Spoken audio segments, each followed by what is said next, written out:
Hello, thank you for tuning in. Somewhat hot on the heels of my video regarding the shield that I made for Nerf. The main thinking of that was that it would be used with a melee weapon, but additionally I was made aware that one of the main groups that I play with has a rule for using a shield with basically a blaster, something presumably that you'd have one-handed, and that you can have up to, I think they said 12 shots, non-mag fed, so on and so on. But the bottom line is, I thought it was high time I do something with this Lawbringer that I thrifted. It will meet the needs of this gameplay, and let me get it right out there that I don't think that most of the things that I'm doing are revolutionary in any way. It's mostly just, here's what I'm doing, and I may as well make a video about it, rather than, hey, check out this novel. Nobody's for the most part, maybe the Chronomag video, but for the most part nobody is going to come to my channel and say, wow, this is really revolutionary. But I'm not deluding myself. So the idea here is that I'll be doing probably a standard minimization, getting rid of the stock and getting rid of the barrel. Now, where exactly to do that, I haven't yet fully decided. I think for the stock, in general, I want to keep in place any screw points that I can. So there are 2 screw points here, and I want to keep, if possible, this one in because that's where the spring chamber is, and then so I'm probably going to start with straight down here and see how that goes. For the front, I'm not really sure. I've seen different ones that I've Googled, but I think that's going to have to kind of wait and see. So let's go.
Alright, so this is about finished up.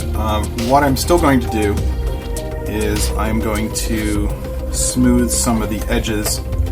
The real shame of this, well, one of the real shames of this, is just there's not, in my opinion, a really great way to minimize it because you're always left with a hole in the shell, but I think kind of going into this, you have to just accept that.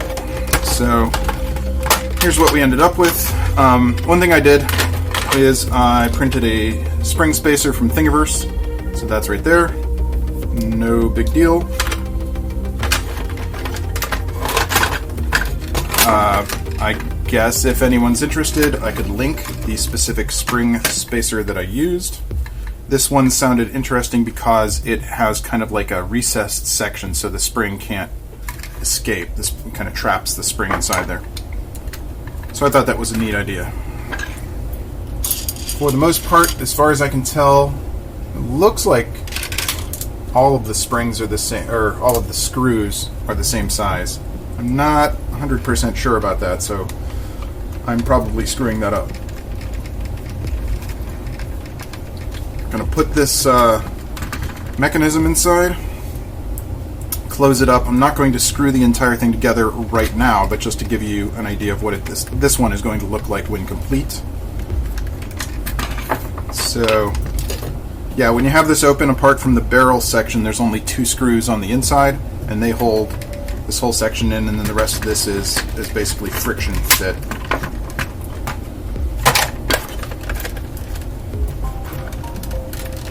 Alright, so this is what we have. My AR is still intact, so I can dry fire it. Not that you should dry fire it, but whatever. Yeah, I think I saw a suggestion somewhere that somebody, maybe it was in a Captain Xavier video, where he was talking about putting tape around it, some kind of grip tape, and that's not a bad idea. But I've already sanded this one relatively smooth, so I'm not going to cut myself on it, but not the most comfortable thing either. I think that's about it. So this is what it looks like.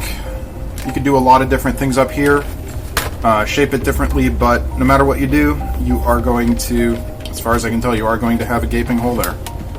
And that is, maybe get covered up with some polycarbonate or something like that. I don't know.